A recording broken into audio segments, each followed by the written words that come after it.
লাহৰীঘাটত পিতা পুত্ৰক পহু খেদা নিৰ্বাচনী প্ৰচাৰাৰ্থে কংগ্ৰেছ প্ৰাৰ্থীগৰাকী সমষ্টিটোৰ তিনিচুকীয়াত সন্ধিয়া উপস্থিত হোৱাৰ লগে লগে ভোটাৰ ৰাইজে উত্তাল কৰে পৰিৱেশ নজৰুল পুত্ৰ গো বেক বাপ বেটা হটাও লাহৰীঘাট সমষ্টি বচাও আদি বিভিন্ন শ্লোগান দিয়ে ক্ষুব্ধ ৰাইজে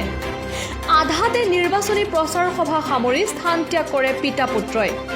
আজিৰ দিনটোত লাহৰীঘাটৰ দুটা স্থানত ৰাইজে পহু খেদা দিলে পিতা পুত্ৰক লাহৰীঘাট আৰক্ষীয়ে ঘটনাস্থলীত উপস্থিত হৈ পৰিস্থিতি নিয়ন্ত্ৰণ কৰে লাহৰীঘাট সমষ্টিত যোৱা 4 দিন ধৰি কংগ্ৰেছ প্ৰাৰ্থীগৰাকীক ৰাইজে পহু খেদা দিয়া পৰিলক্ষিত হৈছে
লাঠি দাও ঠেঙ্গা লৈ পেলাই ইয়াত আহিছে আমাক ৰাইজক পিটিবলৈ এতিয়া আমি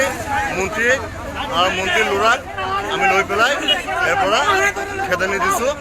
এতিয়া ধৰক